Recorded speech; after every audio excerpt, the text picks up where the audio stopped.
믿나이다. 아멘. 할렐루야. 자, 오늘 우리 다니엘서 2장을 한번 먼저 보고 말씀을 나누겠습니다. 다니엘서 제2장. 저녁 시간에는 다니엘서를 정리하고 새벽에는 에스겔서, 내일 새벽부터 36장부터 48장까지의 내용을 살펴보면서 이 시대를 조명을 해 보려고 합니다. 자, 다니엘서 제2장 말씀을 우리 다 같이 이제 1절부터 마지막 절까지를 읽어 보도록 하겠습니다. 다 같이 읽겠습니다. 시작. 느부갓네살이 다스린 지 2년이 되는 해에 느부갓네살이 꿈을 꾸고 그로 말미암아 마음이 번민하여 잠을 이루지 못한지라 왕이 그의 꿈을 자기에게 알려주도록 박수와 술객과 점쟁이와 갈대아 술사를 부르라 말하매 그들이 들어가서 왕 앞에 선지라.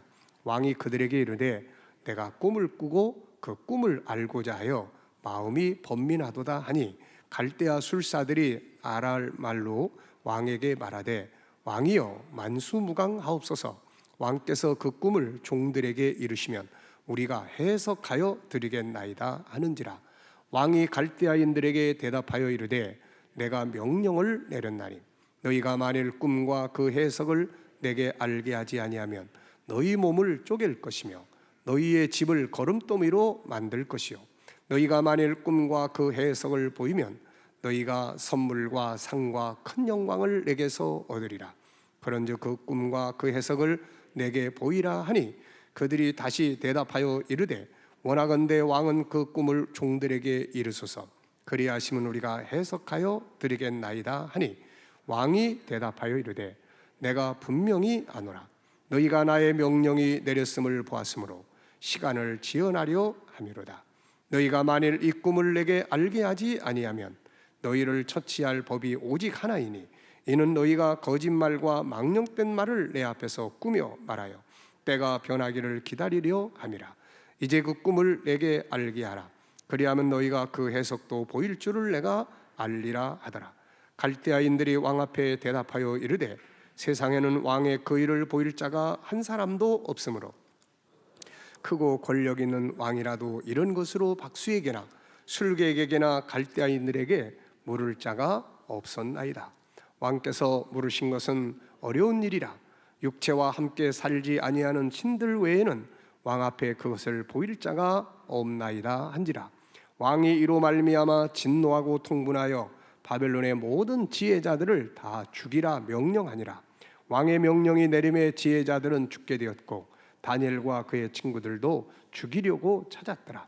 그때 왕의 근위대장 아리옥이 바벨론 지혜자들을 죽이러 나가매 다니엘이 명철하고 슬기로운 말로 왕의 근위대장 아리옥에게 물어 이르되 왕의 명령이 어찌 그리 급하냐 하니 아리옥이 그 일을 다니엘에게 알림해 다니엘이 들어가서 왕께 구하기를 시간을 주시면 왕에게 그 해석을 알려드리리이다 하니라.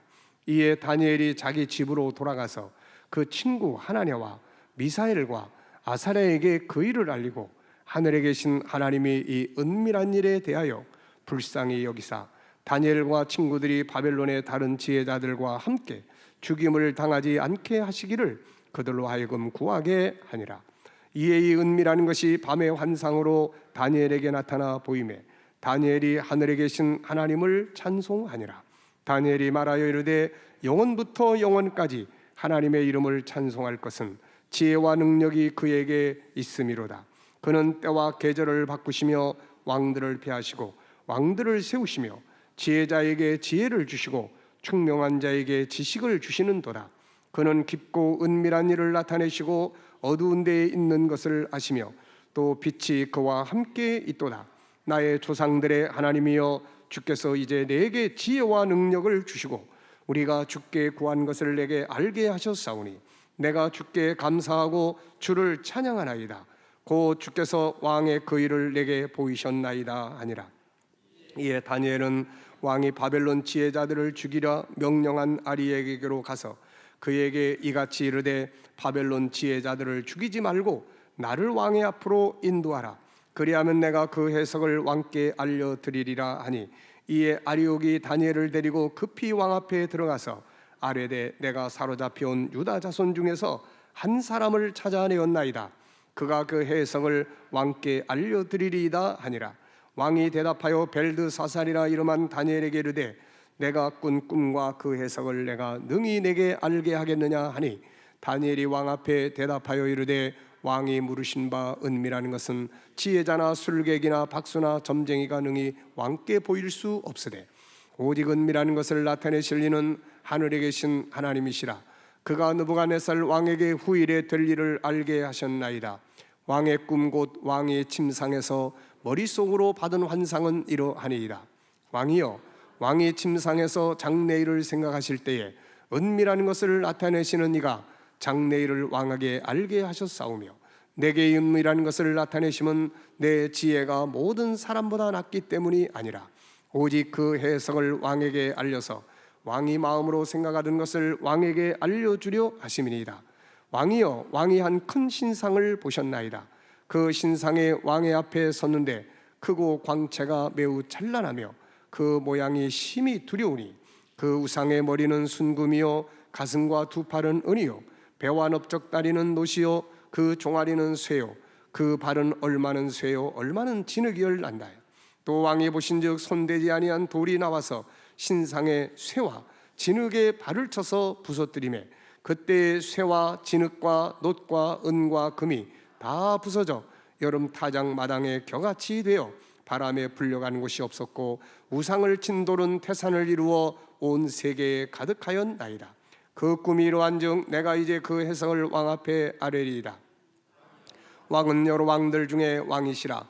하늘의 하나님이 나라와 권세와 능력과 영광을 왕에게 주셨고, 사람들과 들짐승과 공중의 새들 어느 곳에 있는 것을 막론하고 그것들을 왕의 손에 넘기사 다 다스리게 하셨으니 왕은 곧 그 금머리이니이다. 왕을 뒤이어 왕보다 못한 다른 나라가 일어날 것이요 셋째로 또 놋 같은 나라가 일어나서 온 세계를 다스릴 것이며, 넷째 나라는 강하기가 쇠 같으리니 쇠는 모든 물건을 부서뜨리고 이기는 것이라.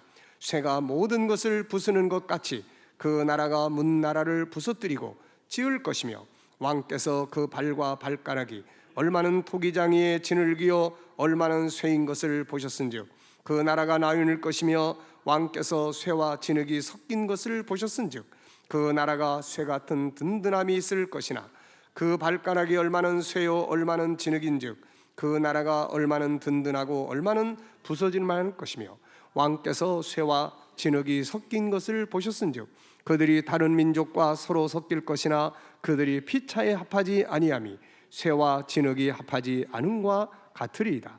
이 여러 왕들의 시대에 하늘의 하나님이 한 나라를 세우시리니 이것은 영원히 망하지도 아니할 것이요 그 국권이 다른 백성에게로 돌아가지도 아니할 것이요 도리어 이 모든 나라를 쳐서 멸망시키고 영원히 설 것이라.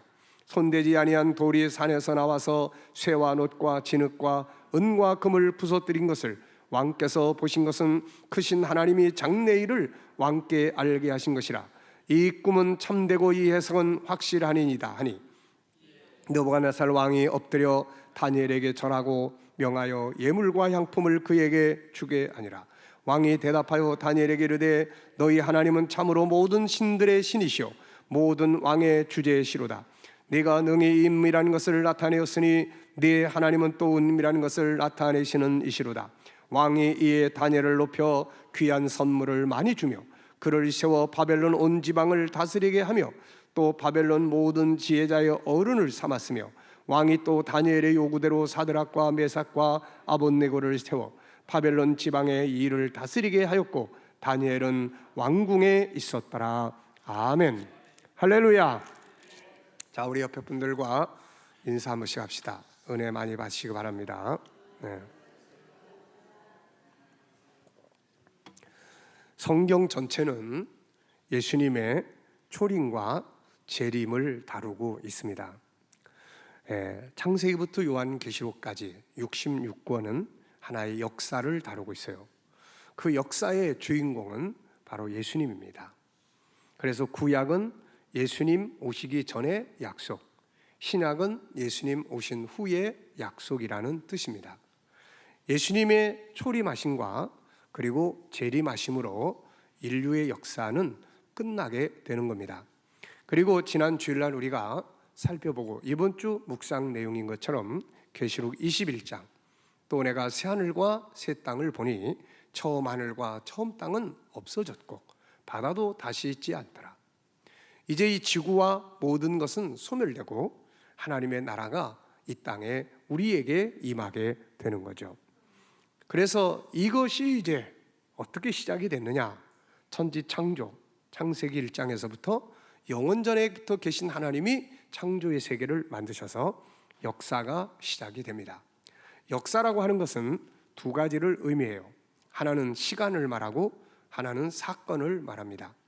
시간이 어떻게 시작이 되었느냐면, 하나님의 나라는 시간의 개념이 없죠. 거긴 영원한 세계니까. 그런데 하나님께서 시간의 세계를 만드셨어요.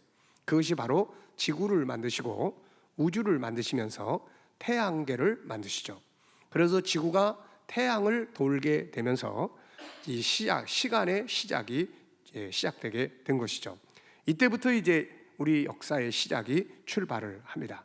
그리고 이제 역사의 끝에는 이 지구와 모든 것들이 소멸되기 때문에 더 이상 시간의 역사가 흘러갈 수가 없고 흘러갈 필요도 없는 거죠. 그래서 이제는 영원한 나라가 임하게 됩니다. 그래서 창세기 1장부터 요한계시록 22장까지는 역사예요. 이 역사라는 것은 시작이 있고 진행 과정이 있고 완성이 있게 됩니다.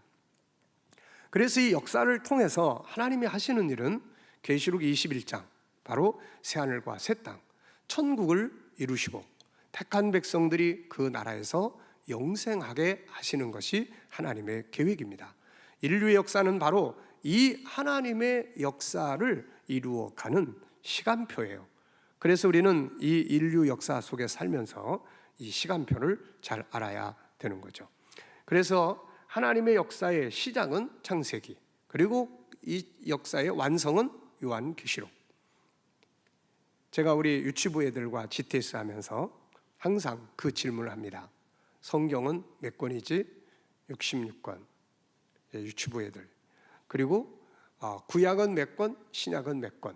그러면은 한결이가 항상 39, 27 이렇게 이야기합니다. 39, 27. 그 다음에 그러면 성경의 맨 첫 번째 책은 무슨 책이지? 창세기. 끝의 책은 무슨 책이지? 요한계시록. 이 정도는 알고 있어야 합니다. 믿습니까? 자, 성경은 몇 권이에요? 66권. 구약은 몇 권? 신약은 몇 권? 39, 27. 그 다음에 성경의 맨 앞에 있는 책은 무슨 책? 창세기. 성경 맨 끝에 있는 책은 무슨 책? 요한계시록. 그럼 다 끝나는 거야, 이게.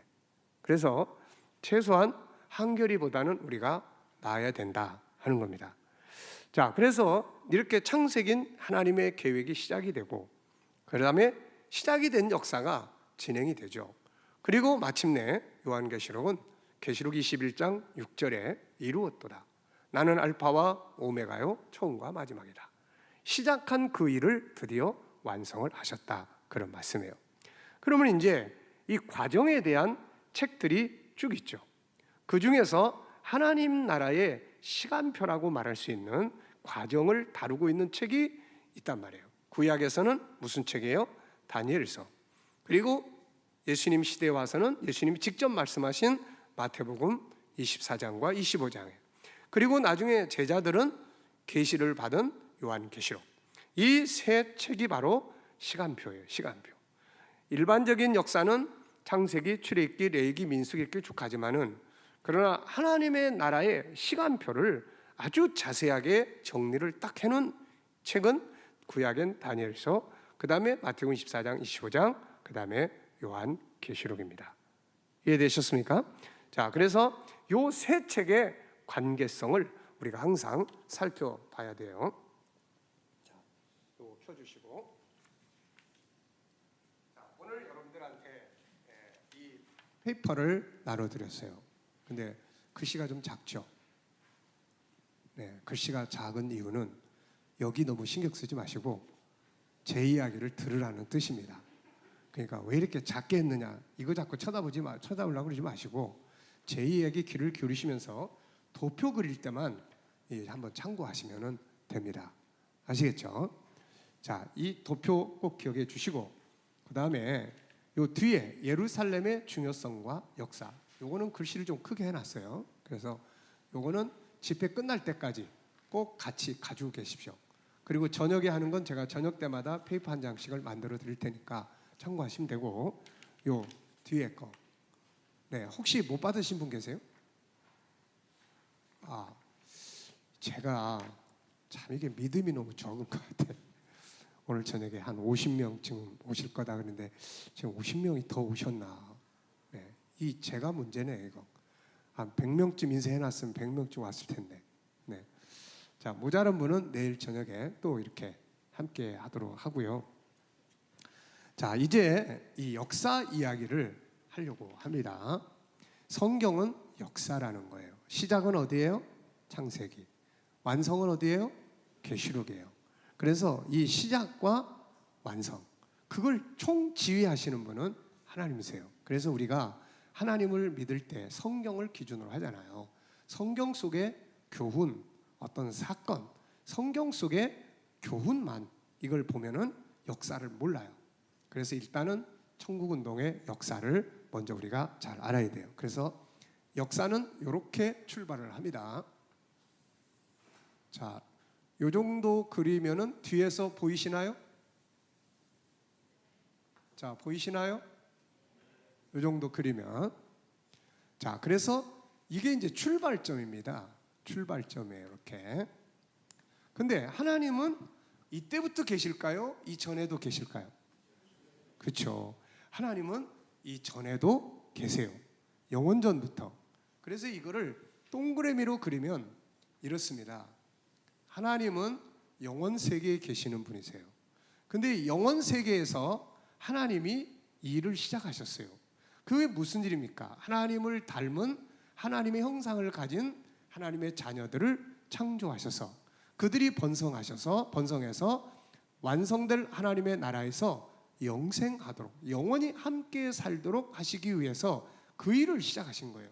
근데 그 일은 천국에서 할 수 있는 일이 아니에요. 천국은 생육 번성하는 곳이 아니야. 그래서 그 일을 할 수 있는 장소를 만드셨는데 그게 어디입니까? 그게 지구란 말이에요. 그러면 이제 그 지구가 이렇게 있어요. 이제 자, 지구가 돌고 지구가 제 위치에서 떠들이 하지 않고 사계절을 이루고 하려면 또 주변에 부속품이 있어야 돼. 그 부속품이 뭐예요? 그게 바로 우주야. 이게 우주입니다. 이렇게. 그래서 이 우주는 지구를 위해서 존재하는 거예요. 진화론과 창조론은 정반대입니다. 창조론은 하나님께서 이런 특별한 목적을 이루실 장소로 지구를 목표를 가지고 만드셨어요. 진화론자들은 지구가 우연히 흘러와서 만들어진 거예요. 우연히. 그런데 창조론은 하나님이 확실한 목표를 가지고 지구를 만들어 오신 겁니다. 그래서 이 우주를 돌면서 지구의 역사가 시간이 이렇게 이제 흘러가기 시작을 한 거예요.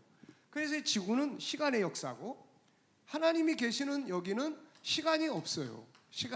여기는 시간이 없어. 그래서 이 세계를 영원 세계라고 이야기를 하는 겁니다. 그래서 이 영원 세계에서 하나님께서 그의 자녀들, 그분을 닮은 자녀들을 창조하셔서 이 나라에서 영원히 다 같이 함께 살도록 하시기 위해서 하나님이 이 일을 시작한 게 창세기. 이 일을 완성하는 게 어디예요? 계시록. 그러면 이제 완성이 되면은 그 집은 필요합니까? 안 필요합니까? 새 집 지면은 헌집 필요해요? 안 필요해요? 아파트 새로 가면 옛날 살던 집 팔아요? 안 팔아요? 다 팔고 없애요. 그래서 자, 계시록 21장 다 같이 한번 외워보세요. 시작. 좀 크게 시작. 자, 또 내가 새 하늘과 새 땅, 요걸 보는 거야. 처음 하늘과 처음 땅은 어떻게 했어요? 다 없어졌어. 이거 다 없어지니까 우리가 지금 뭘 보는 거예요? 우리가 뭘 봅니까? 이거 보는 거예요. 이거 새 하늘과 새 땅, 하나님의 나라. 그리고 그 나라에 들어가서 하나님과 우리의 꿈이 이루어지는 영원한 영생의 복을 누리게 되는 것입니다. 믿습니까? 자, 그래서 하나님은 영원전부터 계시면서 이 일을 시작을 하신 거예요. 그래서 창세기 1장, 인간이 죄를 안 졌으면은 인간은 이렇게 고생 안 하고 이 땅에 태어나서 행복하게 살다가 에녹처럼 변화돼서 그 나라에 들어가면 되는 거예요. 근데 인간이 죄를 짓고 마귀의 욕을 받아서 창세기 3장에서 죄를 지면서 인간은 죽음이라는 게 오게 돼요. 형벌. 죽음은 두 가지가 있어요. 하나는 육체와 영혼이 분리되는 거예요. 우리 영혼이, 육체가 다 망가져 버리니까, 육체가 다 신경 조직이 망가지고 다 망가지니까 더 이상 이제 우리 영혼이 안에 살 수가 없어요. 그래서 이사 가는 거고, 육체는 흐르고 나요. 이게 첫 번째 죽음인데 이것도 큰 고통이에요. 형벌이라. 두 번째는 이 육체를 벗어난 우리 영혼이 지옥불에 들어가는 거. 이게 둘째 사망. 이게 가장 큰 형벌이죠. 그래서 하나님 이런 것들을 이제 구원하시면서 하나님의 계획을 진행을 하시는 거예요. 이렇게 쭉 진행을 하셔서 마침내는 완성. 그러면 여기에 뭐가 임해요? 이제 새하늘과 새 땅이 임하게 되는 거예요. 그래서 성경은 이 역사를 다루고 있는데, 그러면 이제 이 나라가 언제 오냐? 이 시간표가 어떻게 되냐 이거. 역사는 시간표가 있는 거예요.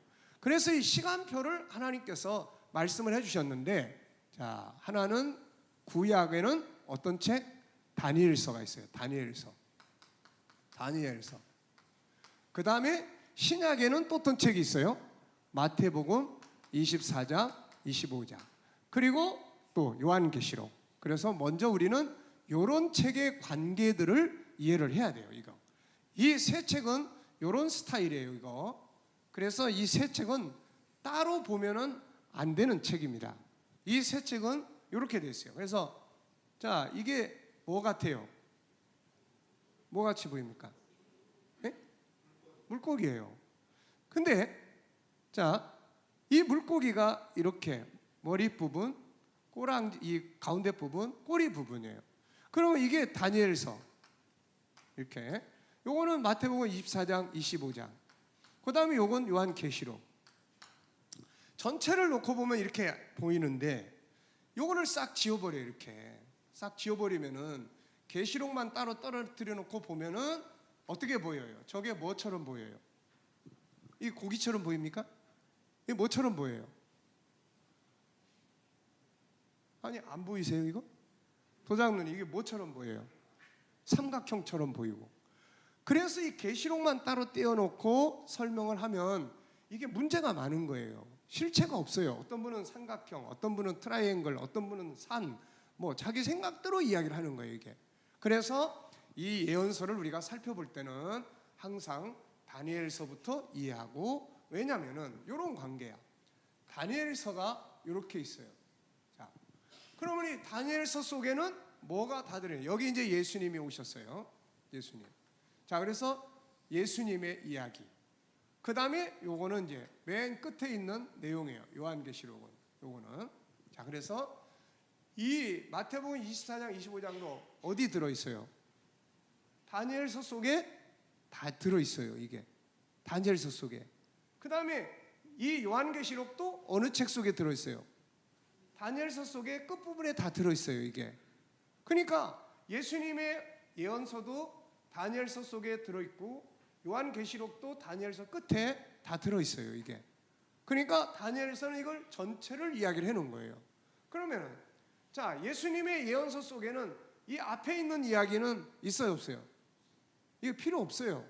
그래서 이 앞에 있는 이야기는 예수님 이야기 속에는 없어요. 이게. 그래서 요 이야기는 없는 거고, 그 다음에 다니엘이 말한 요 부분이 예수님의 예언서 속에 들어있는 거예요. 이게. 그래서 예수님께서 오늘 아침에 이야기했잖아요. 마태복음 24장 15절에 말씀하시면서 다니엘이 말한 것을 기억을 해라. 예수님이 다니엘이 말한 것을 설명을 하시고 있는 거예요 지금. 왜냐하면 이 다니엘서도 결국 누가 이야기한 거예요? 예수님이 이야기하신 거야. 다 성령으로. 그렇기 때문에 그분이 이렇게 알려주신 거를 그분이 육체를 입고 오셔서 이렇게 내가 다니엘에게 이런 이야기를 했는데 그 이야기를 너희가 기억을 해라. 그러면서 설명을 하신 겁니다. 이게. 자, 그리고 이제 요한계시록은 이게 항상 문제예요. 신천지는 항상 이거 가지고 이야기를 한다고요. 이거. 신천지의 요한계시록 책을 보면은 앞에 저자가 보혜사야. 저자가. 계시록의 저자가 보혜사. 땡땡 이만희. 이렇게 써놨어요. 그러니까 이 사람들은 계시록을 자기들이 계시받은 자기들의 책으로 이야기를 하는 거예요. 이거. 그러니까 이 부분을 우리 잘 알아야 돼요. 잘 알아야 됩니다. 우리가 그 추수감사절 때마다 그 우리 행사하잖아요. 성경 퀴즈 대회 하잖아요. 이제 생각이 났네. 그래서 올해 성경 퀴즈 우리 뭐 준비할 때 다니엘서 성경 퀴즈 대회를 해야 되겠어요. 이거. 다니엘서를.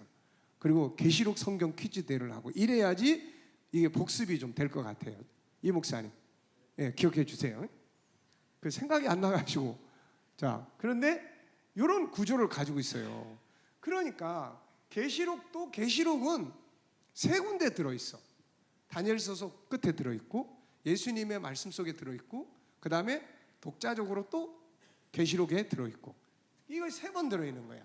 그러니까 요 구조를 우리가 다니엘서하고 요한계시록 꼭 알아야 돼요. 많이 읽어야 됩니다. 일단 많이 읽어야 돼. 그래서 이제 제가 해외 나가서 목회자들 세미나하고 그럴 때는 최소한 50번 읽고 참석을 하세요. 이런 이야기를 합니다. 이걸 읽어야 친숙해져야 이게 그 다음에 이게 뭔지 이해하게 되고 그 다음에 세상을 들여다볼 수가 있게 되는 거거든요. 자, 그래서 다니엘서, 마태복음 24장, 25장, 요한계시록은 이런 연관성을 가지고 있다. 자, 정장님 잘 이해됐습니까? 네. 자, 그래서 이런 부분들을 잘 기억을 해 두세요. 자, 그러면 이제 이런 속에서 다니엘서 이야기를 이제 시작을 해보겠습니다. 다니엘서가 총 몇 장이에요? 몇 장입니까? 예, 다니엘서는 총 12장이에요. 근데 다니엘서가 총 12장인데 자, 그 중에서 천국의 시간표로 다루어진 책이 7장이 있어요. 나머지 5장은 예언이라기보다는 하나님의 사람들이 인본주의의 세계에서 어떻게 믿음으로 승리했느냐, 오늘 우리가 배워야 될 그런 삶의 자세들을 보여주고 있어요. 그래서 다니엘서 1장, 3장, 4장, 5장, 6장은 이 신본주의자들이 인본주의 세계에서 어떻게 살았고 그 인본주의 세계가 어떻게 망하고 이런 것들을 보여주는 책입니다. 그런데 예언을 다루고 있는 책은 뭐예요? 2장, 7장, 8장, 9장, 10장, 11장, 12장 이렇게 됐어요. 10장부터 12장은 한 덩어리예요. 이거 하나의 사건, 큰 전쟁을 다루고 있어요. 우리가 이번에 벌어지고 있는 중동의 상황들을 지금 여러분들이 우리가 그냥 흘려보내면 안 돼요. 저는 목회한 지가 이제 40년이 됐습니다. 어려서부터 신앙생활 하면서 청소년, 청년 때 성경 연구를 많이 하게 됐죠. 그러면서 이제 그때 당시의 세계 역사를 이야기했던 거하고 지금 세계 역사를 말할 때 많은 게 달라져 있어요. 그때 굉장히 중요하게 이야기했던 것들이 이미 이루어져 버렸고 지금 우리 앞에서 벌어질 일들이 새롭게 진행이 되고 있단 말이에요. 지금 이 뒤에도 써놨습니다만은 예를 든다면은 우리 교회가 선교의 부름을 받을 때가 언제냐? 1990년 공산주의가 무너지고 공산주의 국가들이 자유를 얻게 되면서 세계가 빈곤해서 경제화되면서 발전해가는 시대 속에서 우리가 사역을 했어요. 그때 복음이 엄청나게 세계가 필요로 했던 시절입니다. 그때 우리가 선교 사역을 하나님 우리를 사용하신 거예요. 자, 그런데 지금은 경제가 엄청나게 다 성장을 해가지고 그 성장한 나라들이 그때는 경제가 중요했어요. 근데 지금은 다시 사상적으로 다시 무기화 아주 싸나워지고 있는 시대 속에서 우리가 지금 살고 있습니다. 이게 지금 이 시대의 상황이에요. 그러면 이제 이런 아주 싸나운 이런 세계 각국의 그냥 서로 싸나운 이런 상황들 속에서 벌어지고 있는 이런 일들 다음에 앞으로 몇 년이 흐를지 어떻게 될지 우리 떠난 뒤에 할지 모르지만은 다음의 역사가 긴박하게 세계 속에서 밀려오고 있는 거예요. 이게. 그런데 우리의 신앙은 어떻습니까? 우리의 삶은 물질 문명에 너무 익숙해져 있어요. 현실. 그래서 참 저도 목회하면서 옛날에는 단순했어요.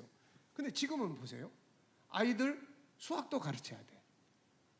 아니 이게 목회야. 그 애들을 세상의 방탕과 타락 속에서, 이 정보 속에서 아이들의 내면이 너무 망가지고 있다 보니까 이것도 막아야 돼. 이것도 한편에서는 막아야 되고, 또 한편에서는 다가올 이런 일도 또 준비를 시켜야 되는 거야 이거. 근데 사람들이 다 배부르고 놀러 다니고 필요한 게 넘치고 그러다 보니까 이 재림이니 뭐니 이게 이제 사라지고 있는 거예요 이거. 여러분, 더 긴박하게 재림에 대한 이야기를 할 수 있고, 더 긴박하게 그 재림에 대해서 이해를 하고 생각을 하고 살아야 되는데, 점점 세월은 그쪽을 향해서 가고 있는데 우리들의 마음은 다 그냥 현실 속에서 다 이러고 있는 거예요.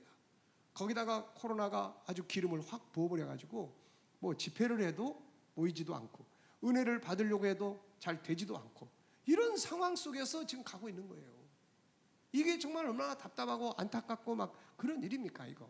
그래서 우리가 이런 부분들을 바르게 알고 세상을 볼 수 있도록, 라오디게아 교회 우리 이야기했잖아요. 라오디게아 교회 눈먼 소경들, 눈 뜨고 있는데 못 보는 거예요. 세상의 역사가 지금 저렇게 흘러가고 있는데 이걸 못 보고 있는 거야. 이걸 봐야만 다음의 역사가 어떻게 가고 있는지 이걸 알 수가 있는데 이걸 못 보고 있는 거예요. 그냥 저건 남의 나라 이야기, 저건 뭐 딴 나라 이야기, 우리는 그냥 평안하고 안전하고 상관도 없는 이야기, 이러고 살면 안 된단 말이에요. 그래서 우리가 이런 부분에 대해서 좀 이게 듣든지 안 듣든지, 제가 이 집회를 하는 이유도 그런 거예요. 여기 뭐 얼마나 사람들이 듣고 안 듣고, 우리 교인이 이걸 듣고 안 듣고 이런 게 중요한 게 아니고, 일단은 이것을 나팔을 불어주지 않으면 안 된다. 이게 내 사명이니까. 듣고 안 듣고 하는 거는 각자의 역할이고 각자의 책임이고 각자가 다 자기의 미래고 그래요. 자녀들에게 이런 이야기를 계속 하라고 이야기를 해도 해든 안 해든 여러분들 각자의 몫이야. 결국 그 자녀들이 어느 시대에 이 상황들을 다 만났을 때 과연 멸망으로 가느냐 구원을 받느냐, 저는 이걸 너무 심각하게 생각을 하고 있는 거예요. 이런 부분들을. 그래서 이런 부분들을 그래서 집회를 하고 이야기를 하고 하는 겁니다. 감사한 것은 유튜브라는 게 만들어져 가지고 이게 우리에게는 교회로 가는 길을 자꾸 막는 역할도 하는데, 한편에서는 지금 이 집회를 이 딴 나라에서도 듣고 있고, 이것을 딴 나라에서도 들을 사람들이 듣고 다 준비를 하고 들을 사람들이 다 귀 기울여서 듣고 있단 말이에요 지금. 그래서 이걸 하는 겁니다. 앞으로 제가 이제 이런 일들을 더 강화해서, 이게 지금 우리 교회만의 문제가 아니고 한국 교회의 문제고, 여러분 주변에 이런 예언서를 다루는 집회 있는 거 보셨어요? 근래에 없습니다. 눈 닦고 봐도 못 봐요. 그런데 수시로 날라와 신천지에서 보내는 공문, 말씀 집회 어느 때 언제 하니까 나한테도 오라고 초청장이 날라와. 이거 그거 보면 다 계시록이야 다. 예? 그러니 이런 속에서 과연 우리가 이런 거 안 하면 안 되잖아요. 우리 구역 식구들도 기회 될 때마다 구역 식구들끼리 모여가지고 이런 특강도 하고, 이런 모임들도 갖고, 청년들도 틈날 때마다 모여가지고 다니엘서에 대한 이야기도 나누고, 이런 걸 좀 해야 된단 말이에요 이거.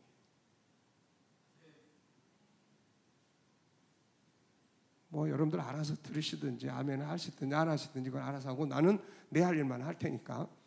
자, 그래서 다니엘서의 내용은 그런 겁니다. 그래서 오늘 이제 우리가 다니엘서를 먼저 2장을 정리를 해볼 생각이에요. 다니엘서 2장.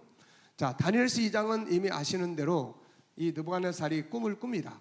그런데 당시의 이 역사, 다니엘이 계시를 받은 요 시작점은 바벨론이라는 나라예요. 바벨론. 이 바벨론이라는 나라는 구약의 바벨탑 사건을 통해서 출발을 했죠. 그리고 아브라함의 고향이기도 합니다. 그러다가 이게 세계 역사를 지배하던 때가 바로 요 무렵이에요. 그래서 이 바벨론이 유다 왕국, 이스라엘 왕국을 3번 공격해서 이스라엘 다 무너뜨렸어요. 그래서 첫 번째 때에 BC 605년에 첫 번째 때에 다니엘이 잡혀간 겁니다. 그리고 내일 새벽부터 우리가 살펴보게 될 에스겔서, 내일 저녁에 가셔서 피곤하시더라도 에스겔서 36장, 37장을 한번 좀 읽어보고 오시면은 내일 새벽에 도움이 될 수가 있어요. 자, 그래서 우리가 그런 이제 부분들이에요. 그러니까 이 첫 번째 포로로 잡혀갈 때 다니엘이 잡혀간 거예요. 다니엘과 그 친구들이 그 잡혀가 가지고 바벨론에서 이제 공부하고 바벨론화 시키려고 하는 그런 속에서 이제 살고 있었던 거예요.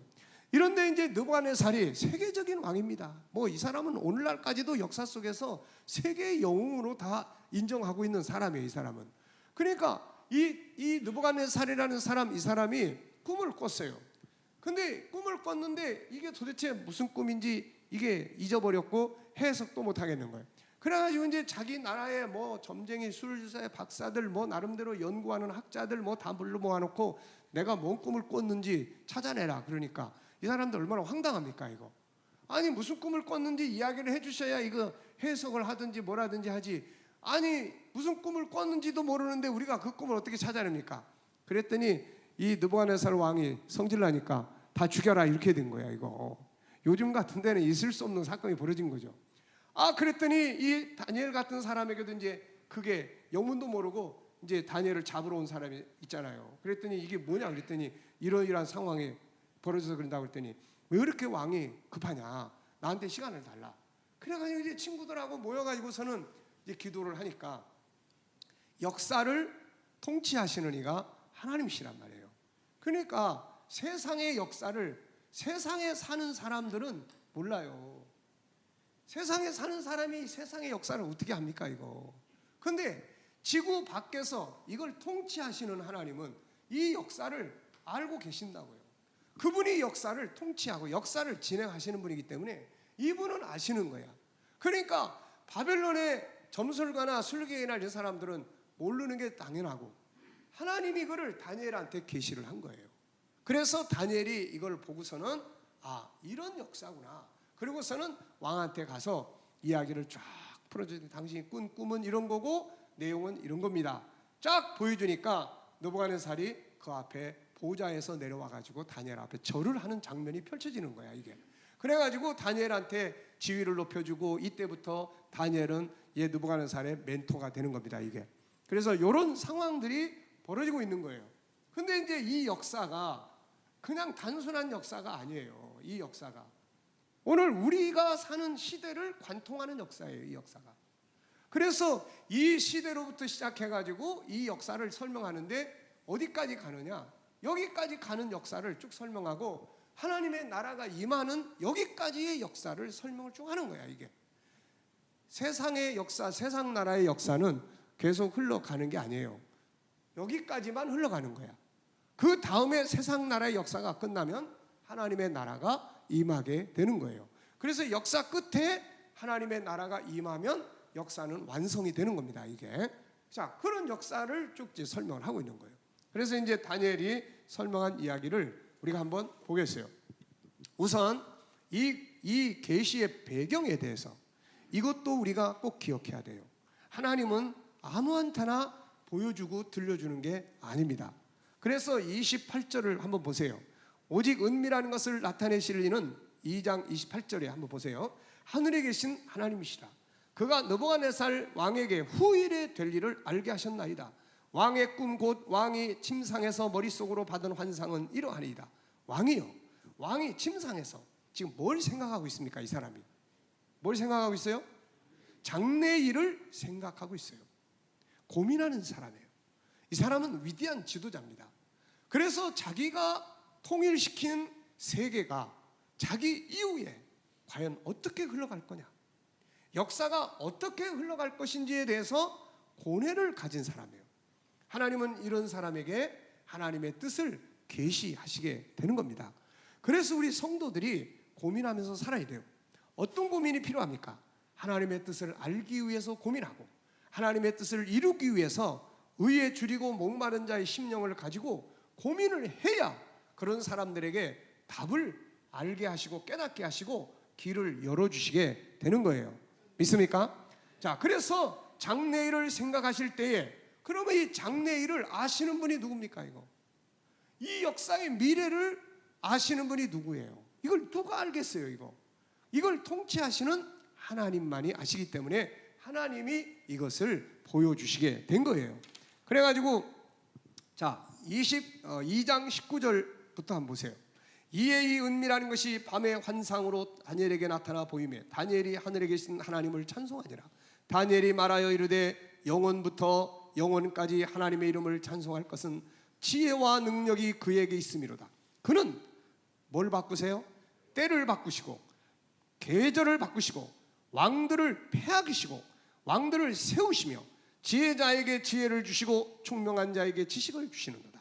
나라를 패하기도 하시고 나라를 완성하기도 하시고 세우기도 하시면서 역사의 수레바퀴가 굴러가도록 하시는 분이 하나님이란 말이에요. 그래서 이 하나님께서 다니엘에게 이 역사의 미래 얼마나 멋집니까? 장래일을 고민하는 이 사람에게 장래일을 알고 계시는 이가 이 역사를 쫙 보여준 거예요. 이 역사의 끝에는 뭐예요? 하나님의 나라. 그러니까 이 바벨론에서부터 시작해가지고 영원한 나라가 임하는 여기까지의 역사를 쫙 설명을 하신 거야. 이 설명하신 거예요. 그래서 이 다니엘서 2장의 마지막 역사의 목적은 어디에 나옵니까? 44절 45절 한번 보세요. 목적지가 여기야. 이 역사의 끝은 단순하게 뭐 바벨론 미래가 이렇게 될 거다 이런 게 아니고 역사는 이렇게 흘러가고 이렇게 흘러가서 마지막에는 이것으로 마치게 된다. 이걸 보여준 거예요. 자, 이 44절 45절 다 같이 읽어보십시오. 시작. 이 여러 왕들의 시대에 하늘에 하나님이 한 나라를 세우시리니 이것은 영원히 망하지도 아니할 것이요 그 국권이 다른 백성에게로 돌아가지도 아니할 것이요 도리어 이 모든 나라를 쳐서 멸망시키고 영원히 설 것이라. 손대지 아니한 돌이 산에서 나와 새와 놋과 진흙과 은과 금을 부서뜨린 것을 왕께서 보신 것은 크신 하나님이 장래일을 왕께 알게 하신 것이로 이 꿈은 참되고 이 해석은 확실하니이다. 믿습니까? 반드시 이렇게 될 것입니다. 이렇게 돼 가고 있고요. 그러면 궁금하지 않아요?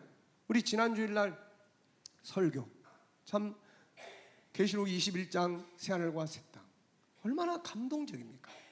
그 꿈이 있기 때문에 오늘 우리가 세상을 살아갈 수 있는 거예요. 중요한 것은 그 나라가 빨리 와야죠. 이게 나라가 언제 임하게 될 것인지 이게 얼마나 중요한 거예요. 이거. 그래서 우리가 이 부분을 이 역사 과정을 통해서 살펴보고 세상을 살펴보면서 오늘을 열심히 살아가야 하지만은 때를 잘 분별해서 저 사건을 볼 때 이런 일들이 벌어지는구나. 이런 것들이 우리에게 체크되어질 수 있어야 하는 것입니다. 자, 그러면 이제 왕이 꾼 꿈을 이제 설명을 하기 시작을 합니다. 자, 왕의 꾼 꿈을 설명을 하는데 그게 이제 몇 절부터 나타나냐면은 자, 31절부터 이제 설명을 해요. 아주 간단하게 설명을 하고 있습니다. 근데 이게 아주 중요한 거예요. 자, 31절부터 보겠어요. 왕이요, 왕이 한 큰 신상을 보셨나이다. 왜 신상으로 보셨겠어요? 바벨론으로부터 인류의 역사는 우상의 역사입니다. 그래서 이 우상 덩어리를 만들어 놓고 그거를 중심으로 역사의 흐름을 보여주고 있는 거예요. 자, 왕이 왕 앞에 섰는데 크고 광채가 매우 찬란하며 모양이 심히 두려우니 우상의 머리가 있어요. 머리. 이 머리는 뭐예요? 금이고 가슴과 두 팔은 은이고 배와 넓적 다리는 노시고 종아리는 쇠요 발은 얼마는 쇠요 얼마는 진흙이었나이다. 자, 이게 이제 이 역사적 흐름을 이렇게 이제 보여준 거예요. 자, 머리, 그 다음에 몸, 가슴과 그 다음에 자 가슴, 배, 그 다음에 넓적 다리, 그 다음에 뭐가 있어요? 종아리, 그 다음에 발가락. 자, 발가락이 5개, 10개. 발가락이 10개지. 두 발이. 자, 그래서 머리가 있고, 그 다음에 가슴 부분 있고, 배와 넓적 다리가 한 덩어리고, 그 다음에 종아리 부분이 있고, 그 다음에 10발가락의 부분이 있는 거예요. 이렇게. 그리고 나면은 이제 끝이 오는 거야. 이거. 그리고 나면 뜨인 돌, 사람의 손으로 가니까 이 돌이 나타나 가지고 이거를 그냥 다 때려 부셔요.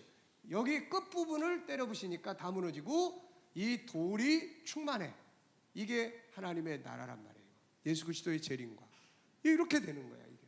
그러니까 요거를 보여준 거예요. 머리, 가슴, 배와 넓적다리, 종아리, 그 다음에 발가락 이렇게.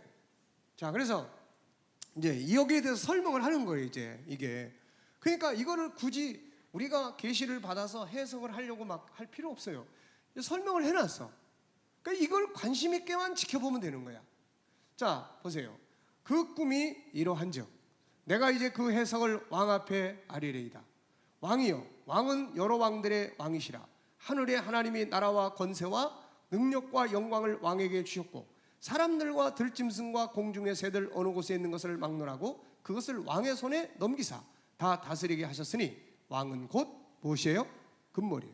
그러면 이 금머리는 정체가 뭡니까? 바벨론. 나라로 보면 바벨론이에요. 이거. 예? 다니엘이 왕을 높이기 위해서 왕을 머리라고 했지만 바벨론이에요. 그 다음부터 이제 나라로 바뀌고 있는 거예요. 자, 그래서 이제 그 다음에 또 뭐가 나옵니까 이제? 자, 그러면 이제 이 나라는 바벨론이에요.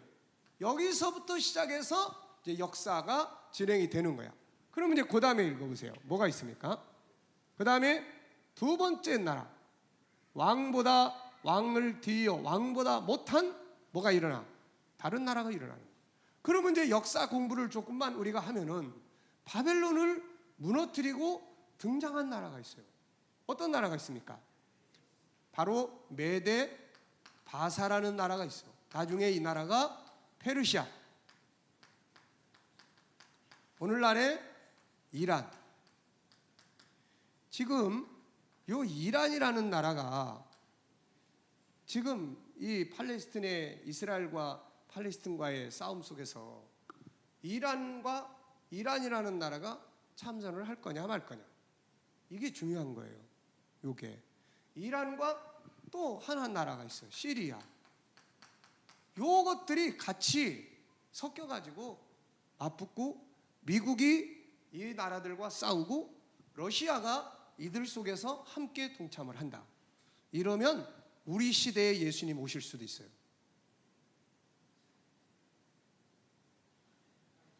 어떻게 예수님 오신다는데 뭐 아니 아무 감동이 없습니까? 자, 잘 들으세요. 지금 팔레스틴하고 저거는 자기들끼리만 하면 문제 없어요. 저거는 여태까지 그러고 왔으니까. 여기에 이란이 끼어들어, 시리아가 끼어들어. 자, 지금 팔레스틴하고 저러고 있는데도 미국의 함대들이 지금 그 지중해 앞바다에 가가지고 그러고 있어 지금. 그러니까 여기에 러시아가 끼어들어. 그러면 이제 미국이 이미 이 이스라엘의 싸움터에는 항상 미국이 옆에 붙어 있어요. 그래서 이것이 문제가 돼서 싸워. 그리고 그 싸움이 미사일이 왔다 갔다 해. 이런 상황들이 벌어지면은 우리 시대에 예수님이 올 가능성도 크다, 그런 이야기입니다. 이게 믿습니까? 예수님 빨리 오시면 좋지 않아요? 뭐 미련이 많습니까? 네. 자, 그러니까 이런 긴장감을 지금 가지고 있는 거예요, 우리가. 그래서 항상 기도 안 하던 사람들도 이럴 때는 좀 기도하면서, 하나님, 우리가 이런 예언의 말씀들을 들었는데, 배웠는데 지금 저런 일들이 역사 속에 우리가 이게 이 나라와 어떤 연관성들이 가지고 있습니까? 이런 걸 놓고 좀 기도도 하고 고민도 할 수 있어야 되잖아요. 근데 전혀 상관없이 뭐가 뭔지도 모르고 살면은 그냥 졸고 자다가 그 다음에 일들이 벌어지게 되고, 이렇게 되다가 그날을 다 잊어버린 상태에서 주님을 맞이할 수 있는 상황들이 벌어질 수 있는 거예요. 이게 우리 자녀들이 될까봐 계속 고민 중이에요. 이거 고민. 그래서 제가 우리 아들한테도 오늘 또 아침에, 야, 오늘 새벽에 아버지가 이 설교한 게 우리 유튜브 보내는 거니까 이거 꼭 좀 가면서 들으라. 그리고 그것도 모자라가지고, 야, 오늘 내가 새벽에 설교한 건 핵심은 예루살렘의 내용이야. 그러니까 중동과 예루살렘에 관해서 좀 관심을 갖고 찾아봐라. 이렇게 이제 알겠습니다라고 답은 왔는데, 이제 보는지 안 보는지는 그것까지 내가 어떻게 할 방법이 없는 거예요. 이거. 그러니까 새벽에 듣고 레석이한테 보내시라고. 레석이한테. 왜? 만약에 이런 상황이 벌어지는데 레서기가 탄 배가 이쪽으로 가. 만약에 이런 상황이 벌어지면 레서기는 배에서 내려야 돼. 그쪽으로 가면 안 된다고. 응? 이런 심각한 상황들이 세계 속에서 벌어지고 있단 말이에요, 지금. 그러니까 우리가 그냥 평안하고 아니라고 그러고 살아서는 안 돼. 그러니까 이런 점들을 여러분들이 잘 기억을 하세요. 그래서 이 나라가 완전히 없어져 버려야 되는데 이게 베데 바사, 페르시아, 그 다음에 이란이라는 이 강적 이게 아주 싸움꾼이야 이거. 그래가지고 딱 버티고 오늘날 살아 있는 거예요 이게. 근데 에스겔서에서는 이 나라를 이야기를 하고 있는 거예요 이거. 이 마지막 때 이스라엘과 전쟁을 벌리는 이게 이 나라를 지목을 하고 있다고요 이거. 그러니까 이런 부분들을 우리가 그렇다고 해서 뭐 당장 내일 하던 일 다 그만두고 이제 직장이고 뭐고 다 그만두고 이것도 이러면 안 돼 이거. 그래서 그런 부분들을 참고하죠. 그 다음에 이제 페르시아 제국을 무너뜨린 나라가 있어. 그 다음에 메데 바사를 확 무너뜨려 가지고 페르시아를 무너뜨린 나라가 등장을 했어요. 어느 나라입니까? 이제 그 다음에 헬라가 등장한 거예요. 이거 헬라. 가슴과 배. 이거 이제 여기네. 헬라. 자, 그래서 여기 이제 다니엘서 2장에서는 뭐 이야기합니까? 이거. 자, 세 번째 나라가 셋째로 놋 같은 나라가 일어나서 온 세계를 다스릴 것이다. 그러니까 나타나는 거야 이 나라가. 그 다음에 네 번째 나라가 등장을 합니다. 넷째 나라는 강하기가 쇠가 트리니 모든 물건을 부서뜨리고 이기는 것이라. 그러면 이제 우리가 역사를 알면 헬라를 무너뜨리고 등장한 나라가 있어요. 어느 나라입니까 이거? 로마 제국이에요. 모든 길은 로마로. 모든 길은 로마로. 그러면 이제 그 다음 해가 헷갈리는 대목이에요 이게. 그 다음 해가. 그래서 이제 네 번째 나라까지는 쉽게 이해할 수가 있어요 이게. 쉽게. 그런데 그 다음에 부분을 보세요. 그 다음 부분이 뭐가 있냐면은 왕께서 발과 발가락을 보여주셨어요 이제. 종아리 다음에 발이 있고 발가락 있잖아요. 그러면 이 발과 발가락이 얼마는 토기장이의 진흙이요 얼마는 쇠. 이제는 흙과 이 쇠가 서로 섞이는 시대가 와. 민족과 민족이 섞이고 나라가 나라가 섞이고 그러면서 살게 되는 시대가 온단 말이죠 이거. 발가락이 얼마는 쇠 얼마는 진흙인즉 나라가 얼마는 든든하고 얼마는 부서질 만할 것이며 왕께서 쇠와 진흙이 섞인 것을 보셨은즉 그들이 다른 민족과 서로 섞일 것이 아니라 그들이 피차에 합하지 아니한 같이 쇠와 진흙이 합하지 않은 같으리이다. 그 다음에 뭔 나이가 나오냐면 44절에 이 여러 왕들의 시대에 여기서 힌트를 얻는 거야. 여러 왕들의 시대. 하나의 제국들이 흘러 가다가 그 다음에 섞이고 그런 과정을 거쳐 가다가 이 마지막 시대는 온 세계가 여러 나라로 나누어지는 시대가 오는구나. 이거를 여기서 알 수가 있게 되는 거예요. 구번역에는 이게 10개의 나라로 돼 있어 가지고 이것 때문에 오해를 많이 빚었어요. 근데 여기서는 세번역은 이거를 아예 확실하게 해놨어요. 여러 왕들의 시대. 여러 왕들의 시대에 하늘의 하나님이 한 나라를 세운다. 그러니까 이 로마를 거쳐가면서 흙과 진흙이 서로 섞이고 가다가 이 끝부분에 가면 이 발가락은 뭔 나라 시대예요 이거? 여러 나라의 시대. 이거란 말이에요. 여러 나라의 시대가 온다. 여기서는 하나의 나라들이 지배를 하는데 여기는 여러 나라의 시대가 온다. 그리고 나면은 하늘의 하나님이 뭘 세워요? 한 나라를 세운다. 한 나라를 세운다. 한 나라를. 네? 한 나라를 세운다. 네? 그래서 이 역사의 흐름을 여기까지는 어렵지가 않아. 그런데 이 부분이 헤매는데 힌트가 여러 개의 나라가 끝에 있게 되고 그 다음에는 그때 하나님 나라. 그래서 이 부분을 이제 확장을 시켜보는 거예요. 로마 시대 이후에 여러 나라들이 등장할 때까지의 인류의 역사는 어떻게 흘러왔느냐. 이거를 우리 세대에서는 볼 수가 있는 거예요. 다니엘 시대 속에서는 저 구체성을 보기가 어려웠을 거예요. 그런데 우리 세대는 이걸 이미 다 보고 있는 시대예요, 이게. 그래서 이 부분에 대해서 자, 이 여러분들에게 드린 이 표를 이제 볼 시간이 됐어요. 한번 보세요, 이제. 여기 보시면은 딴 건 다 내비두고 마지막 네 번째입니다. 네 번째 중요한 것은 로마 제국 이후, 로마 제국 이후의 역사예요. 이게 끝에까지. 그래서 제가 연구하면서 정리를 한 겁니다. 이거를. 그래서 인류의 역사를 이렇게 이제 정리를 제가 쫙 해봤어요. 우리 세대는 거꾸로 볼 수가 있어요. 거꾸로. 지금 우리 세상에서부터 시작해가지고 바벨론까지 거슬러 올라가 볼 수 있는 거예요. 그래서 이 역사를 보면은, 자, 요게 이제 창세기 1장, 2장이에요. 이 창세기 1장에 인간이 처음으로 등장을 합니다. 그래가지고 이렇게, 자, 이제 요 역사예요. 그래서 인류 역사는 맨 처음에 어떻게 출발하냐면은 아담과 하와로부터 출발을 해요. 이거를 시족 사회 혹은 가족 사회 이렇게 이야기를 합니다. 요게 이제 조금씩 커졌어요. 가인이 태어나고 또 뭐 셋이 태어나고 이러면서 흩어져 이제 가족이 더 많아졌어. 그래서 요때를 무슨 시대라고 하냐면은 부족 시대 이렇게 이야기를 해요. 이거는 성경만이 아니라 세상의 역사가 보여주는 내용들이에요. 자, 그 다음에 요게 조금 커졌어. 이게 조금 커지더니 요게 이제 여러 부족들을 전쟁을 통해서 다 흡수를 해가지고 작은 나라가 생겨.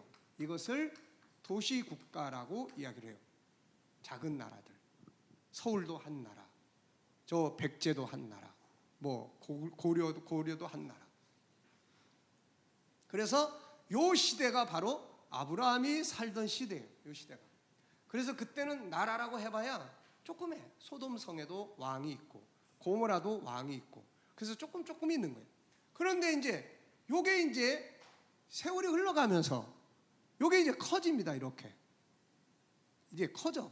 그래가지고 도시국가들을 몇 개씩을 다 점령을 해. 그 지역만이 아니라 남의 지역까지 가가지고 출장 가서 그 지역을 다 흡수해. 이제 언어가 서로 막 달라. 요때를 뭐라고 이야기하냐면은 이제 제국시대 이렇게 이야기를 합니다. 제국시대. 그래서 성경은 이 제국의 역사, 인류 역사 속에도 제국의 역사가 애굽으로부터 시작을 합니다. 그리고 그 다음에 아수르라는 날이 등장해요. 그 다음에 자, 이제 이 다니엘의 중심지였던 바벨론이 등장을 합니다. 그 다음에 메데 바사가 등장하고, 그 다음에 어디가 등장해요? 헬라가 등장을 하고, 자, 그 다음에 이제 뭐가 등장합니까? 이제 예수님 시대. 그래서 로마가 등장을 하는 거예요. 이게 요때까지를 뭐라고 이야기를 하느냐? 제국 시대라고 이야기를 해요. 한 나라가 엄청난 지역, 뭐 아시아, 유럽 다 지배하는 이런 시대. 이거는 어디서 끝나느냐? 여기서 끝나요. 여기서 로마 제국에서 끝납니다. 그러면서부터 이제 그 다음에 뭔 일들이 세계에서 벌어지느냐면은, 로마가 무너진 다음에 소위 말해서 이제는 열강 시대라고 하는 것이 등장을 해요. 열강 시대. 로마가 1453년에 동로마가 무너지면서 서방은 그 이전에 476년에 소로마 제국이 무너져요. 그리고 무너진 다음에 그 지역에서 수많은 나라들이 등장을 합니다. 수많은 나라들이 등장해서 있다가 사라지고 있다 사라지면서 지금까지 발전한 나라들이 오늘의 유럽의 나라들이에요. 그래서 그런 나라들이 이제 어떻게 합니까? 이제 세계를 지배하기 시작해. 그래서 소위 말하면 농업사회에서 산업사회로 바뀌어 식민지 시대가 도래하기 시작했다, 그런 이야기예요. 그래가지고 열강시대를 통해서 유럽의 강대한 나라들이 다른 지역, 아시아, 중동, 아프리카, 중남미 다 가가지고, 말로는 탐험인데 사실은 가서 다 빼앗은 거예요. 원주민들 다 잡아 죽이고, 그리고 그들을 몰살시키면서 그들의 자원들 다 빼다 쓰고, 노예로 갖다 잡아다 쓰고, 자기들이 만든 산업시장에서 필요한 자원들을 다 물건 만들어다 그거 다 갖다 팔고, 그 나라의 자원들을 몽땅 갖다 빼다 쓰고, 이게 바로 열강시대예요. 이거 이런 시대가 이 로마 제국 이후에 등장을 했어요. 이때는 한 나라인데, 이때는 여러 개의 나라, 강대한 여러 개의 나라가 세계를 지배한 거예요. 그러면 이제 그 다음에 역사가 그걸로 끝나는 게 아니에요. 뭔 시대가 오냐면 이제 독립 시대가 와. 독립 시대. 못 살겠다 그래가지고 독립하기 시작합니다. 그런데 여기에 독립을 하는데 기름을 부은 것이 바로 1차 대전과 2차 대전이에요. 이거. 그래서 1차 대전이 끝나고 26개의 공식적 세계 국가가 있었어요. 그 다음에 1차 대전이 끝난 다음에 2차 대전 끝나고 나서는 51개의 나라가 바로 뭘 만들었냐면 유엔을 만들었어요. 그런데 지금은 193개의 나라로 주권 국가가 늘어나 있어요. 우리가 사는 시대는. 자, 그 다음에 이제 이렇게 독립 시대를 거쳐가면서 뭐가 생겼냐면은 미소 양극, 소련, 러시아, 그래가지고 공산주의와 민주주의라고 하는 양대 세력이 등장을 하는 요 시대가 등장을 했어요. 그래서 이때는 세계가 공산주의 편이냐 민주주의 편이냐 여기에 다 갈라졌어요. 그런데 이제 공산주의가 무너지게 됩니다. 1990년에 들어서면서 공산주의가 몰락하게 돼요. 그 몰락시킨 힘이 경제입니다. 경제. 러시아에 가보니까 알겠어요. 왜 무너졌는지. 자동차 똑같은 성냥갑 같은 거 만들어가지고 그거 파는 때 독일에서는 벤츠 같은 것들이 나와가지고 밀고 들어오는데 어떻게 견뎌냅니까 이거. 그래가지고 공산주의 무너진 거야 이거. 그래서 세계가 이제는 바로 민주주의가 승리했다 이렇게 생각을 하고 살았습니다. 그러면서 세계는 이제 뭐가 주인이 됐냐면은 경제가 주인이 된 거예요. 경제. 그래서 경제 공동체들이 만들어지기 시작합니다. 이 씨를 비롯해가지고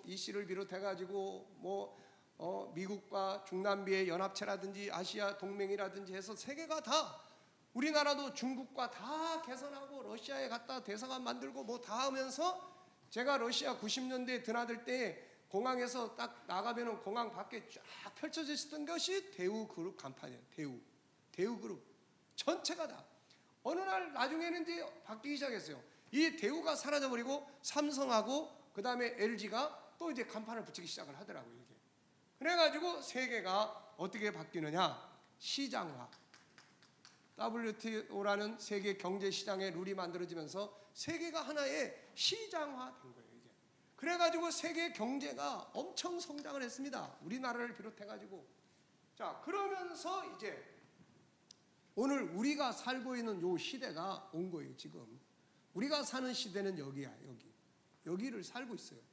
그러면 이제 자, 이렇게 경제 시장화되면서 세계가 블록화됐어요. 유럽은 이시라는 이름으로 뭉쳤고, 이슬람은 이슬람의 연합으로 뭉쳤고, 또 미국은 또 그런 태평양과 뭐 여러 가지 이름으로 또 뭉쳤고, 우리 아시아는 아시아대로 뭉쳤고, 세계가 블록화됐어요. 근데 지금은 어떻게 되고 있느냐? 경제가 발전하니까 다 어떻게 됩니까? 이제 경제가 발전하니까 이제 전부 무기를 현대화해. 다 전부 무기를. 중국도 완전히 무기 현대화, 우리 한국도 방산산업, 그리고 또 동남아, 그 다음에 뭐 러시아 할 것 없이 전부 무기를 현대화시켜요. 돈 버니까 다.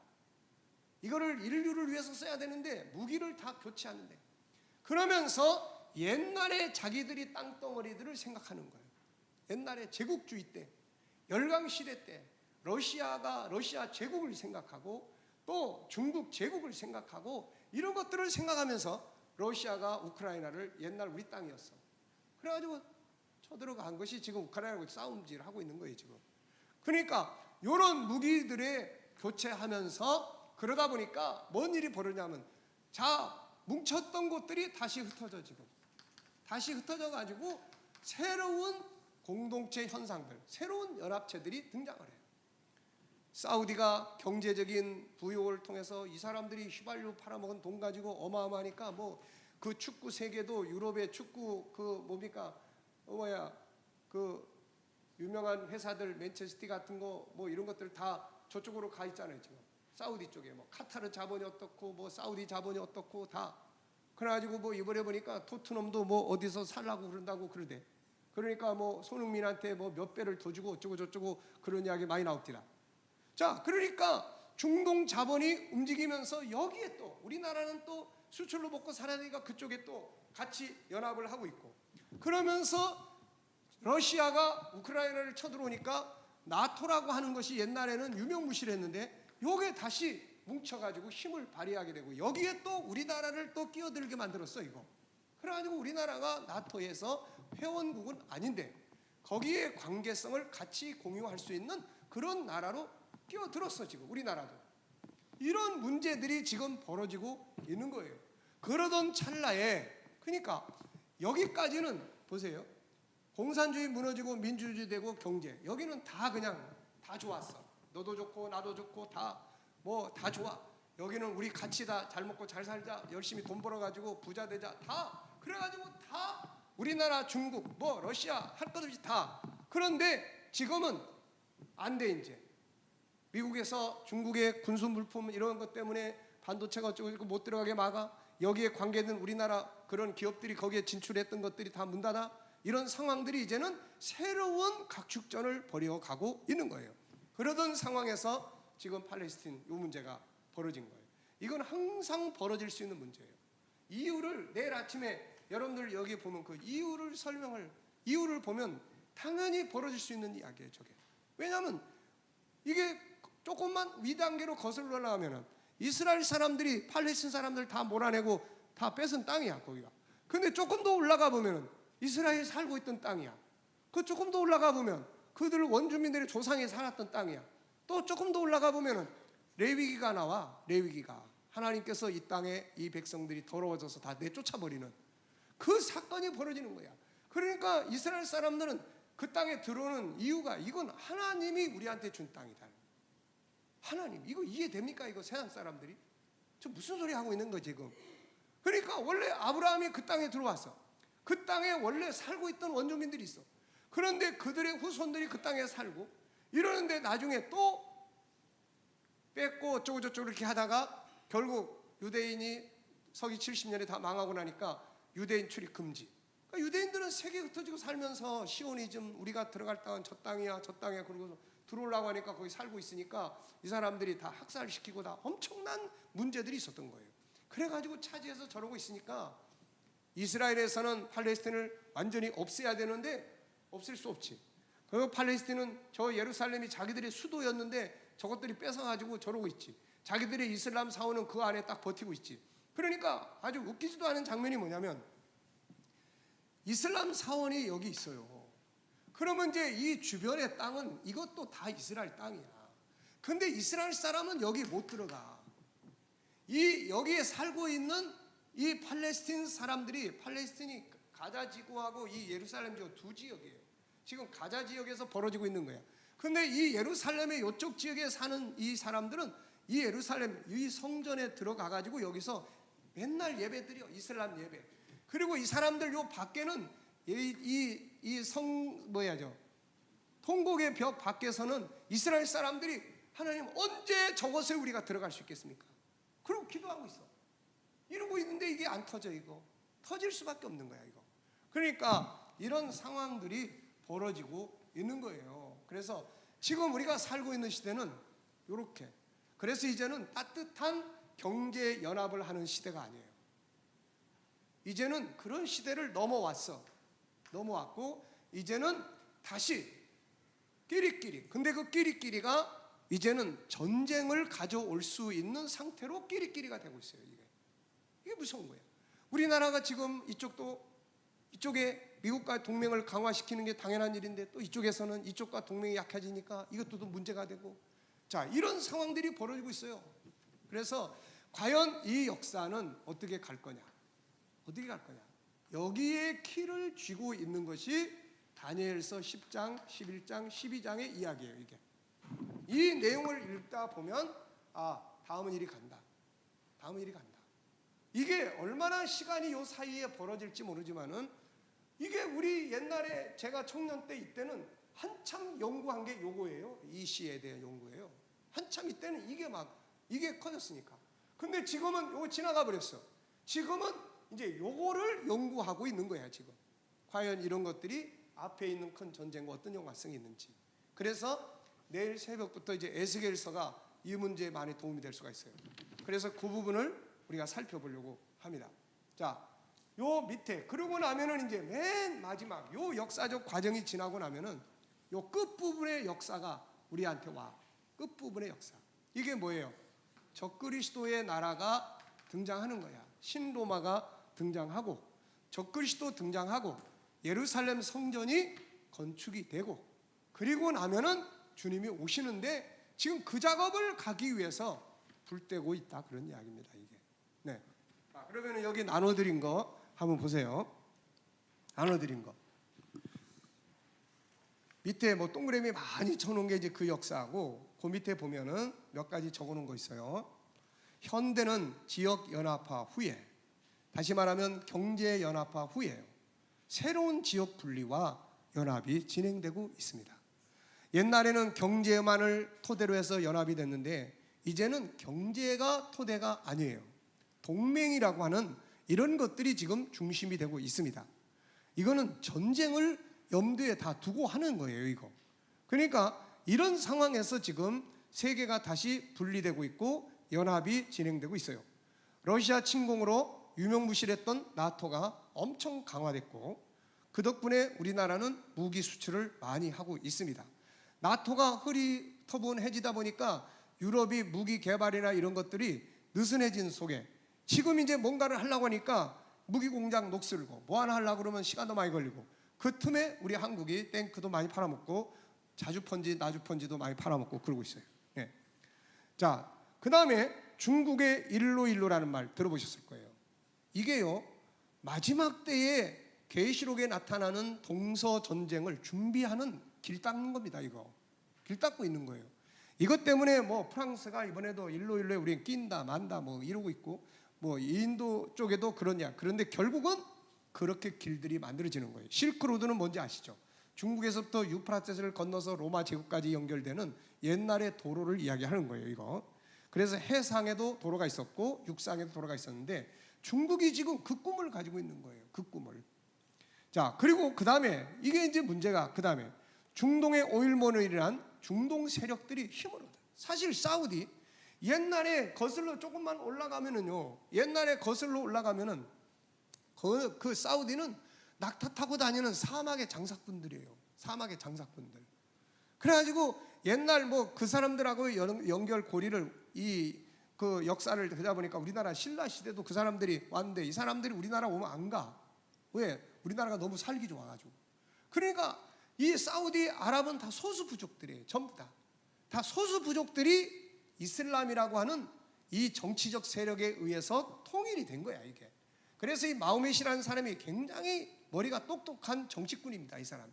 그래가지고 이 사람이 흩어진 부족들을 전부 통합해가지고 하나의 국가로 만들려고 했던 거죠. 그래서 사용한 것이 종교야 종교. 그때는 다 샤머니즘이야. 거기 샤머니즘하고 유대인들이 흩어져 있기 때문에 유대교도 흩어져 있고 그래서 샤머니즘, 유대교, 기독교를 몽땅 다 통합을 시켜놓은 거야 이 사람이. 그래가지고 지금 그 땅에서 이제 기름 막 쏟아져 나오기 시작하니까 그 돈 가지고 지금 세계 속에 모습을 드러내면서 힘을 발휘해가고 그러고 있는 겁니다 지금.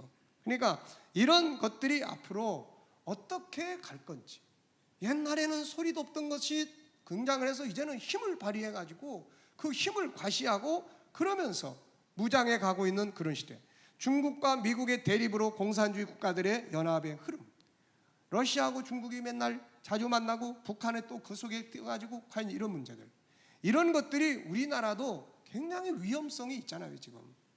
자, 팔레스틴하고 이스라엘, 그 다음에 이 러시아하고 우크라이나, 미국은 러시아하고 우크라이나의 전쟁에도 끼어들기 바쁜 판에 지금 저쪽에서 또 벌어지고 있으니까 만약에 여기다가 시진핑이라는 시진핑이가 이제 대만을 침공을 한다. 어떤 사람은 2027년도에 침공한다고 그랬더라. 근데 만약에 여기에 침공한다. 그럼 미국은 또 거기에 또 해야 돼. 이 기회를 살려서 만약에 북한의 김정은이가 정신이 삐딱해가지고 엉뚱한 행동을 하면은 이제 난리도 아니에요 이거. 그래서 이런 문제들을 놓고 우리가 기도하고 하나님 앞에 통치해달라고 기도를 해야 되고 그런 역사 속에서 우리의 삶을 안정되게 만들어 갈 수 있어야 하는 겁니다 이게. 자, 경제 중심의 세계 구도에서 무력 중심으로 구도가 지금 바뀌고 있어요. 평화의 무드에서 굉장히 싸나운 무드로 뭔가 싸움을 하려고 준비하는 것 같은 무드로 세계가 바뀌어가고 있다, 그런 이야기예요. 우리나라의 방산 산업이 이 속에서 돈 버는 건 좋은데, 자, 러시아, 우크라이나, 중국과 대만의 위험성, 중동의 화약고, 이란과 시리아의 참전의 위험성, 한국의 남북 대립, 옛날에 비해서 훨씬 더 위험도가 높아지고 있다는 거예요. 이런 과정을 거치면서 결국은 세계는 중동 전쟁이라고 하는 전쟁을 거치게 됩니다. 큰 전쟁이에요. 이란도 참전하고 시리아도 참전하고 미국도 참전하고 러시아도 참전하고, 이런 상황이 중동에서 벌어지게 되면 다음 단계로 세계는 재편이 돼요. 오늘날 세계의 모든 무대의 역사는 2차 대전이 만들어 놓은 거예요. 우리나라를 비롯해서 남북관계, 지금 세계 모든 역사의 문제는 다 2차 대전이 지도를 그려놓고 2차 대전의 흐름 속에 다 만들어졌어요. 이 시스템 속에서는 예루살렘 성전 건축이 안 돼요. 불가능합니다. 그래서 이 전쟁을 통해서 마지막 시대의 무대로 재편되는 거야, 이게. 그리고 나서는 이제 예루살렘 성전도 건축돼, 이슬람의 마지막 복음 운동도 진행돼, 그리고 이제는 적그리스도 등장해. 그리고 예수님 재림 직전의 상황, 요한계시록은 바로 그 시대를 그려놓고 있는 거예요. 이 전쟁 이후에 예루살렘 성전이 건축되고 적그리스도가 등장해서 성도들을 핍박하고 마지막 싸움이 벌어지는 그 시대를 그려놓고 있는 것이 그게 요한계시록이에요. 그리고 나면은 이제 계시록 19장 주님 오시고, 그리고 하나님의 나라 새하늘과 새 땅이 임하게 되는 겁니다. 잘 들으셨나요? 자, 그래서 우리가 극단주의도 조심하고, 그렇다고 해가지고 또 올 연말에 예수님 재림하실 것이다 이런 이야기 나오면 안 되고, 그리고 그 다음에 또 뭐가 필요해요? 세속주의, 무관심, 이것도 경계해야 되고, 극단주의도 경계해야 된다. 이것이 우리가 가져야 될 자세입니다.